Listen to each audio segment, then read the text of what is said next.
You're watching Talking About Orcs. In this episode of Talking About Orcs, we're going to be going over Codex Space Wolves. Space Wolves are for the most part Marines, so they die just as easy as any others. But they have a few little tricks up their sleeves which we need to take note of and plan for. So I just got a quick list here. First, let's talk about counterattack. Counterattack gives models a +1 attack when you charge them if they pass a leadership check.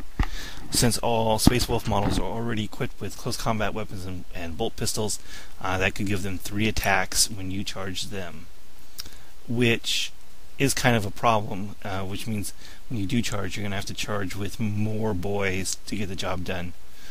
Or, of course, there's always Ard boys too. They will weather those attacks a lot more. So it's just something you have to plan for. And the best part is, of course, you do have to pass a leadership check. Space Wolves do not come with a sergeant, so they're leadership 8 to start with, which, when you think about it, is the same as Fire Warriors. So they won't always get that counterattack, but they will always get 2 attacks for their bolt pistol and close combat weapon. So they're going to be putting out a lot more attacks than your average Marine tactical squad. So it doesn't really mean you can kill them any less, but it does mean you're going to have to take some more wounds than you would normally when fighting Space Marines. Now, if they have a Wolf Leader, a Wolf Guard, or an HQ, then they're going to be Leadership 9 or 10, and they probably will get that counterattack. But at Leadership 8, it's not going to be reliable. But it's something to keep in mind, because with the Grey Hunters, they're not going to be a lot of people who are not going to run 10 models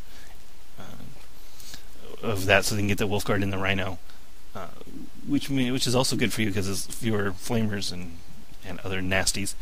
But if they do run the Wolf Guard, just keep in mind they're going to be Leadership 9, they're probably going to either counterattack, or if they attach an HQ, they're probably going to either counterattack. But without those, who knows?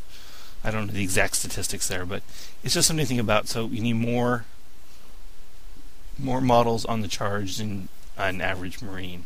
Think of it more as fighting Black Templars than fighting Codex Marines. And if you do it that way, then you should be good. So that's enough about counterattack and leadership. Leadership 8 is there's an important thing with Leadership 8 if they're not running their Grey Hunters. Leadership 8, tank shock. They're much more susceptible to tank shock than average Marines. So your trucks that are empty with their reinforced rams, tank shock through those Grey Hunters, and see if you can get them to run off the board. So I think they're going to be much more susceptible to random tank shocks if they're not running an improved leadership guy in the unit. So again, that's just something to think about and to consider when making your moves, especially with empty trucks. Empty trucks don't really have a whole lot of use, but if you can make a unit of Grey Hunters run off the table, that reinforced ram is just paid for itself and then some. And of course the truck's fast enough so you can keep up with them and stay within that 6 inches so they can't rally. Jaws of the World Wolf. There's been a lot going on online about Jaws of the World Wolf. The Orks, of course, are going to take a lot of casualties from it if they can get them in line, but really no more than any other template or blast weapon. So it's not that big a deal. The problem comes in is sniping the Power Claw knobs, which is definitely something that can be done with Jaws of the World Wolf. And that's a big problem. Losing your Power Claws and your Boss Pole could be devastating. Fortunately, the knobs have a little bit higher initiative, so there's a 50-50 chance of Jaws of the World Wolf taking out the knob, which is pretty bad odds for you, pretty good odds for him. Because if you take out that Power Claw, that's a lot of damage mitigation. Not to mention the loss of the Boss Pole could be absolutely devastating. Let's see, what else do we have? Thunderwolf Cavalry. Thunderwolf Cavalry are going to be probably seen a lot in competitive. They are nasty. They are really nasty. Toughness 5, a lot of attacks. They can individualize their war gear so you can get wound allocation with 2 wounds each. But they're very expensive for that. So, and of course, they all take storm shields too, so you can all have a 3+ invulnerable save. with their 2 wounds and wound allocation. So, you know, they're going to be tough. There's no doubt about that. But you're not going to see a lot of them. That's the point. I mean, you're going to see maybe 10, 11 models on the table in a 1750 game.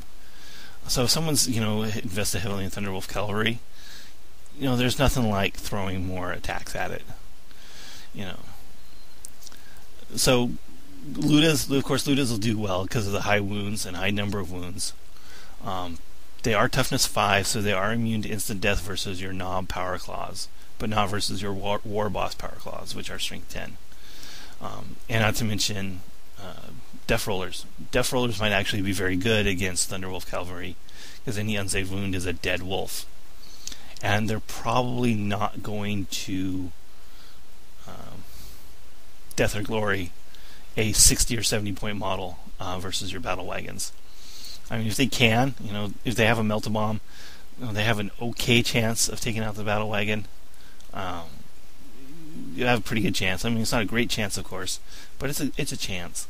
But I don't know if they're going to risk both losing that model and taking the 2d6 strength 10 hits just to take out a battle wagon. I don't think that's going to happen, because that's an expensive model if they fail, and all those wounds, every unsaved wound is a dead model.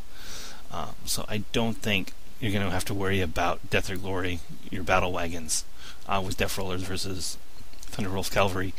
And let's face it, Thunderwolf Cavalry are really fast, and if you're in range to Death Roller, a cavalry unit, you cannot stop. You cannot prevent getting assaulted by them. And if they assault you, they will blow up your battle wagon. Because there's a big difference between many attacks, 20, 30 attacks versus AV-10, and 1 attack versus AV-14. Big difference. Tank Death Roller, the Thunderwolf Cavalry. I think that will definitely work. I haven't tried it yet, but, you know, on paper it sounds like it's going to be devastating. I can't wait to give it a try. Wolf Lords with Saga of the Warrior Born. Saga of the Warrior Born is a big problem. The Saga of the Warrior Born allows a model to have an additional number of attacks equal to the number of models killed in the previous assault phase. And those Wolf Lords with dual claws have a lot of attacks. So you're talking, you know, 8 extra attacks every combat phase. So if the Wolf Lords do get in and kill a bunch of boys, don't counter assault. Let the extra attacks go away, because it only is for the previous assault phase. So if it kills one phase, and the next phase they're in combat, if they're not in combat, those attacks go away. So you might have to stutter a turn to avoid having that Saga of the Warrior Born build up, you know, an insane number of attacks. And shoot them. Get those Ludas on those Thunderwolf Cavalry. They'll probably take out a unit or 2, but, you know, the problem is, of course, the Thunderwolf Cavalry is so fast that you might only get 1 turn of shooting before they assault and kill something. Then they're out in the open, shoot them again. Hopefully get some models down. Real quick, starting to run out of time, Canis Wolfborn. Number of attacks equal to the number of models in base to base. This could also be a big problem, but I don't think you're going to see Canis very often. I think you're just going to see Wolf Lords on Thunderwolf Cavalry. Canis is pretty expensive for what he is. So you probably won't see him a lot, but if you do, just keep that in mind. You know, so try and keep the models out of base to base with Canis if you can, following the rules, of course. But other than these few points, you know. One more quick thing: Living Lightning, another psychic power, is really good. Unlimited range, strength 7, D6 strength 7 it hits. That'll definitely be devastating to your trucks. So keep that in mind too. Living Lightning is a horrible spell. I think that's actually more deadly than Jaws of the World Wolf, and will do a lot more damage, especially to your transports. And, you know, Ludas and stuff like that. Unlimited range, D6 strength 7. Yeah, that's deadly.